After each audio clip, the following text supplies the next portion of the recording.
ಮುಂದುವರಿತಾ ಸಿಂಹರಾಶಿ. ಸಿಂಹರಾಶಿಗೆ ಸ್ವಲ್ಪ 50% ಸ್ವಲ್ಪ ಕಷ್ಟನೇ ಈ ಈ ಈ ವರ್ಷ. ಗುರುವಿನ ಅನುಕೂಲ ಇಲ್ಲದೇ ಇರುವುದು ಮುಖ್ಯ ಕಾರಣ.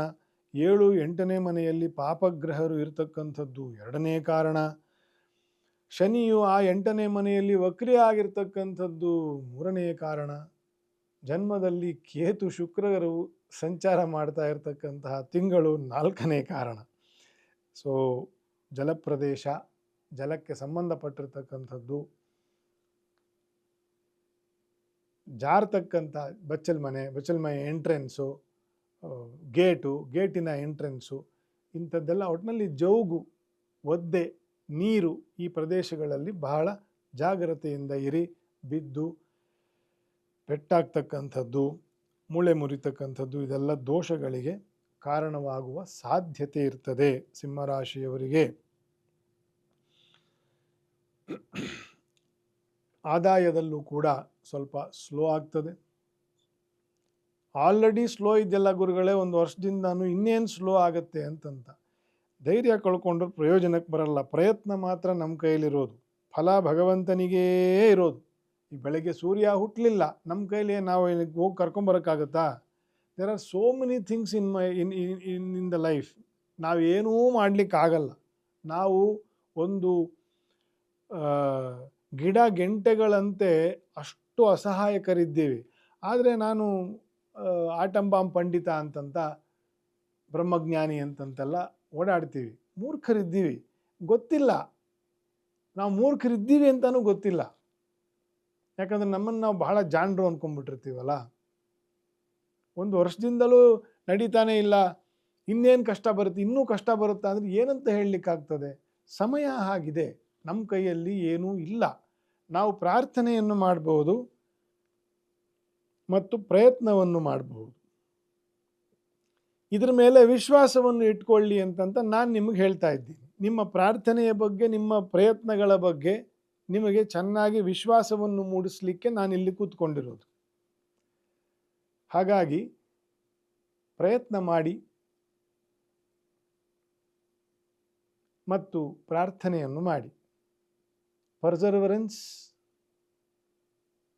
ಪ್ರೇಯರ್ಸ್ ಇದೆರಡೂ ಕೂಡ ಫಲವನ್ನು ಕೊಡ್ತದೆ. ಶ್ರೀ ನವಗ್ರಹರ ಪ್ರದಕ್ಷಿಣ ಅಶ್ವತ್ಥ ವೃಕ್ಷ ಸಹಿತ ಇದ್ದರೆ ಇನ್ನೂ ಒಳ್ಳೆಯದು. ಬೆಳಗ್ಗೆ 7:30 ಒಳಗಡೆ ಪ್ರತಿದಿನ ಸರ್ವ ಪಾಪಹರ, ಸರ್ವ ದುರಿತಹರ, ಸರ್ವ ರೋಗಹರ ಅಶ್ವತ್ಥ ವೃಕ್ಷ ಸಹಿತ ನವಗ್ರಹರಿಗೆ ನಿತ್ಯ ಪ್ರದಕ್ಷಿಣೆ ಮಾಡಿ ಲಕ್ಷ್ಮೀ ನರಸಿಂಹದೇವರ ನಾಮಸ್ಮರಣೆಯನ್ನು ಮಾಡಿದ್ರೂ ಸಾಕು. ನಮಗೆ ಸ್ತೋತ್ರ ಓದಕ್ಕೆ ಬರಲ್ಲ ಅಥವಾ ಇತ್ಯಾದಿ ಅದರ ಅಭ್ಯಾಸ ಇಲ್ಲ ಅಂತಂದರೆ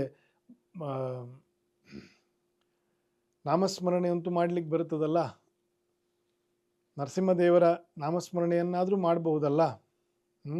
ಯಾಗ ಯಜ್ಞ ಮಾಡಲೇಕೆ, ಯೋಗಿ ಯತಿಯೂ ಆಗಲೇಕೆ.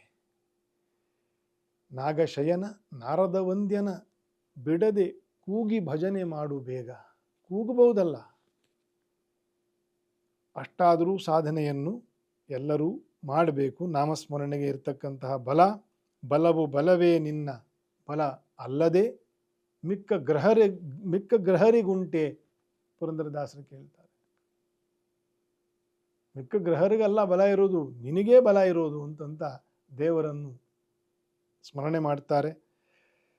ಹೀಗಾಗಿ ನವಗ್ರಹರ ಒಂದಿಗೆ ಪ್ರದಕ್ಷಿಣೆ 9 ಪ್ರದಕ್ಷಿಣೆ ನಮಸ್ಕಾರ ಅಥವಾ 12 ಪ್ರದಕ್ಷಿಣೆ ನಮಸ್ಕಾರ ಶ್ರದ್ಧೆಯಿಂದ ಮಂಡಿ ಊರಿ ನರಸಿಂಹದೇವರ ಸ್ಮರಣೆಯಿಂದ ಅಶ್ವತ್ಥ ಪ್ರದಕ್ಷಿಣೆ ನವಗ್ರಹರಿಗೆ ಪ್ರದಕ್ಷಿಣೆಯನ್ನು ಮಾಡಿ ಪ್ರಾರ್ಥನೆ ಮಾಡುವುದು ಸಿಂಹರಾಶಿಯವರಿಗೆ ಆದಷ್ಟು ಬೇಗ ನಿಮ್ಮ ಕಷ್ಟ ಕಾರ್ಪಣ್ಯಗಳು ಪರಿಹಾರ ಆಗುತ್ತೆ. ಆಗಲಿ ಅಂತ ಹೇಳ್ತಾ ಇಲ್ಲ, ಆಗುತ್ತೆ. ಹೀಗೆ ಮಾಡಿದ್ರೆ ಕೊಡುವವನು ಭಗವಂತ, ಗ್ರಹರಲ್ಲ. ಭಗವಂತನನ್ನು ನಾವು ಪ್ರಾರ್ಥನೆ ಮಾಡಿದರೆ ನಮಗೆ ಸಿಗಬೇಕಾಗಿರೋದನ್ನು ಮಡಿ ಮಾಡಿ ಕೊಡ್ತಾನೆ. ಯಾವುದನ್ನು ಇಟ್ಕೊಳ್ಳೋದಿಲ್ಲ. ಸಮುದ್ರದಂತೆ ಭಗವಂತ. ನಾವೇನೇ ಸಮುದ್ರಕ್ಕೆ ಎಸ್ತರೂ ನಮ್ಮನ್ನು ನಾವೇ ಎಸ್ತರೂ ನಮ್ಮನ್ನು ಕರ್ಕೊಂಬಂದು ವಾಪಸ್ ಬಿಡ್ತದೆ. ಭಗವಂತನು ಹಾಗೆ. ನಾವು ಮಾಡಿದ ಏನೇ ಸೇವೆಯನ್ನು ಅವನಲ್ಲಿ ಇಟ್ಕೊಳ್ಳೋದಿಲ್ಲ, ಮಡಿ ಮಾಡಿ ವಾಪಸ್ ನಮಗೇ ಕೊಡ್ತಾನೆ. ಅವಶ್ಯಕತೆ ಇರುವುದು ನಮಗೆ. ಹಾಗಾಗಿ Subscribe to One India and never miss an update. Download the One India app now.